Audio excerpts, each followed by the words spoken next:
नमस्कार, न्यूज 24 के खास कार्यक्रम आमने सामने में आपका स्वागत है। आज मेरे साथ हैं बीजेपी के अध्यक्ष नितिन गडकरी जी। बीजेपी के राष्ट्रीय अध्यक्ष, संघ के चहेते, चुनाव के चाणक्य नितिन गडकरी। दांव पर है गडकरी की साख। बीजेपी के चुनावी प्रबंधन में गडकरी की इस बार केंद्रीय भूमिका रही है। टिकट बांटने से लेकर चुनावी रणनीति बनाने तक गडकरी का रोल निर्णायक रहा। यानी कि 5 राज्यों का चुनाव गडकरी के लिए खुद को साबित करने का सबसे बड़ा इम्तिहान बन गया है। गडकरी के लिए आने वाले दिन चुनौती भरे होंगे। 5 राज्यों में होने वाले चुनाव में अगर बीजेपी की भद्द पिटी तो गडकरी के लिए ताज बचाना मुश्किल हो जाएगा। और अगर गडकरी के नेतृत्व में बीजेपी ने बाजी मार ली तो फिर गडकरी की हो जाएगी बल्ले बल्ले। न्यूज 24 के खास कार्यक्रम आमने सामने में इस बार रूबरू हो रहे हैं बीजेपी के राष्ट्रीय अध्यक्ष नितिन गडकरी।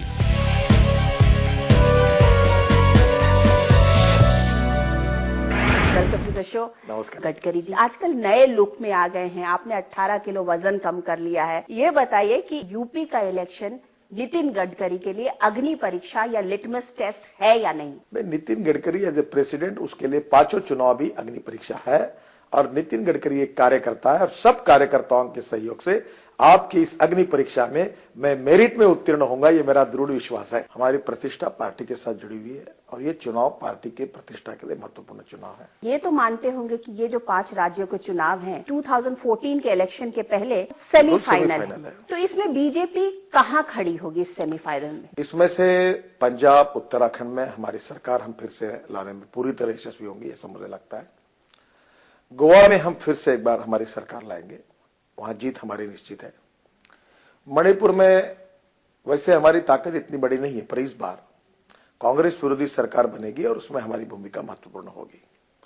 अब रही बात उत्तर प्रदेश की। उत्तर प्रदेश देश का सबसे महत्वपूर्ण प्रदेश है और 80 लोकसभा उत्तर प्रदेश से आती है। और उत्तर प्रदेश में 2 पार्टियों के बीच में मुकाबला नहीं है, यहाँ 4 पार्टी खड़ी है। कांग्रेस है, समाजवादी पार्टी है, बहुजन समाज पार्टी और भारतीय जनता पार्टी है। मुझे ऐसा लगता है कि आज की स्थिति में हम निश्चित रूप से नंबर 1 की ओर जा रहे हैं। और अगर इसी प्रकार में चुनाव में अगर हमको अवसर मिलते रहेंगे और हमारी ताकत बढ़ती रहेगी तो हम लोग निश्चित रूप से मेजोरिटी तक जा सकते हैं। लेकिन ये सारी बातें आपने ना एक पार्टी अध्यक्ष के नाते बताई। असलियत लोग ये कह रहे हैं कि बीजेपी जो है ना वो नंबर 3 और 4 की लड़ाई लड़ रही है, इसीलिए उसका टारगेट वो कांग्रेस ही है। देखिए, हम लोग 3 और 4 की लड़ाई नहीं लड़ रहे हैं। मैं आपको इतना ही कहना चाहूंगा कि उत्तर प्रदेश में अगर 28%, 29% भी वोट मिल जाएंगे तो हम 200 सीटों के ऊपर जाएंगे। और जिस प्रकार से कुछ विषयों के कारण हमारे लिए अनुकूलता बढ़ी है, विशेष रूप से ये जो धर्म के, मजहब के आधार पर जो आरक्षण की बात हुई है, जो हमारी संविधान अनुमति नहीं देता, तो ऐसी स्थिति में मैंने कांग्रेस पार्टी और समाजवादी पार्टी से एक सवाल पूछा है कि आप 9% आरक्षण अगर दोगे तो बढ़ तो नहीं सकता, तो 50% में से शेड्यूल कास्ट या ओबीसी आप किसका काटोगे? मुलायम सिंह जी से हमने यही सवाल पूछा है कि 18% अगर आप देना चाहते हो तो ये 50% से शेड्यूल कास्ट का काटोगे या ओबीसी का काटोगे? तो आपकी भी तो नीति यही रही ना कि किसी न किसी तरीके से ओबीसी का जो वोट है, वोट बैंक है, उसे कैप्चर किया जाए।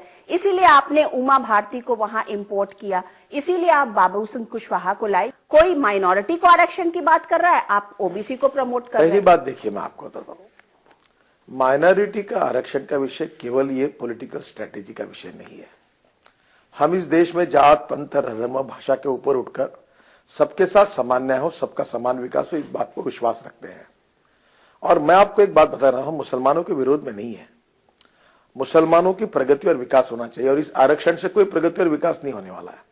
कांग्रेस पार्टी ने और समाजवादी पार्टी ने, उनकी सरकारें थी तो कोई मुसलमानों का कोई चित्र बदला, ऐसा नहीं हुआ है। कांग्रेस को 63 साल में से 40 साल उत्तर प्रदेश में शासन करने का मौका मिला है।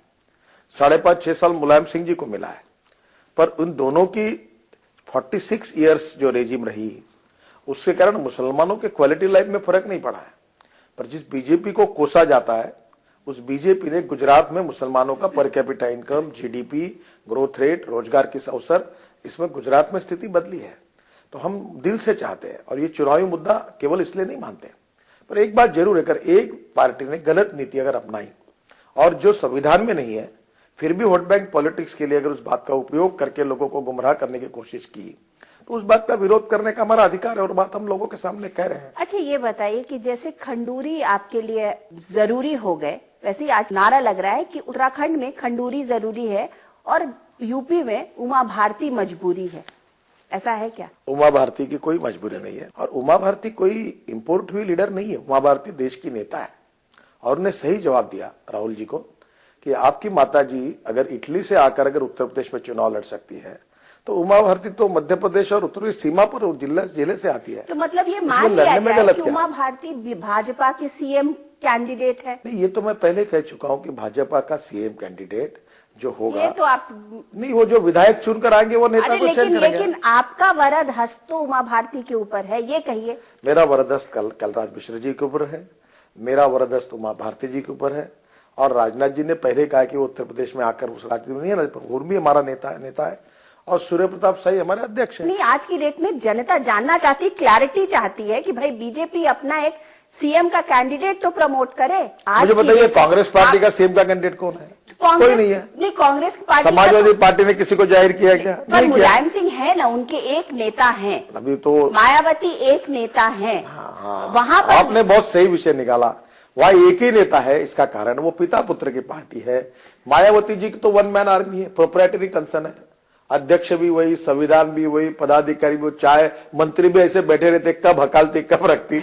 अब ये ऐसा है। लेकिन और कांग्रेस पार्टी माँ बेटों की पार्टी है। कहते हैं बीजेपी अपनी पार्टी रैंक एंड फाइल को गैल्वेनाइज करने के लिए उमा भारती को उसने उतार ही दिया कि अब चलो ठीक है, हो ही जाए जो होना है। हम हमारे कार्यकर्ताओं को गैल्वेनाइज करना गुनाह है क्या? देखो, हम राजनीतिक पार्टी है, हमको चुनाव जीतना है, जिन नेताओं का उपयोग है वो करना है, जिन कार्यकर्ताओं का उपयोग है वो करना है। तो क्या ये मान लिया जाए कि आपके और जो सीनियर यूपी के लीडर्स हैं वो पार्टी को रैंक एंड फाइल को गैल्वेनाइज नहीं कर पा रहे थे? देखिए, पहली बात ऐसी है कि एक व्यक्ति की जो गैल्वेनाइज करने की ताकत है, अगर वो है, इसका मतलब दूसरे लोगों की नहीं, ऐसा नहीं होता। देखो, ये पार्टी कार्यकर्ताओं की पार्टी है, ये माँ बेटों की, पिता पुत्र भाई स्नुषा ऐसी पार्टी नहीं है, ये वन मैन आर्मी नहीं है, प्रोप्राइटरी कंसर्न नहीं है, ये लोकतांत्रिक पार्टी है।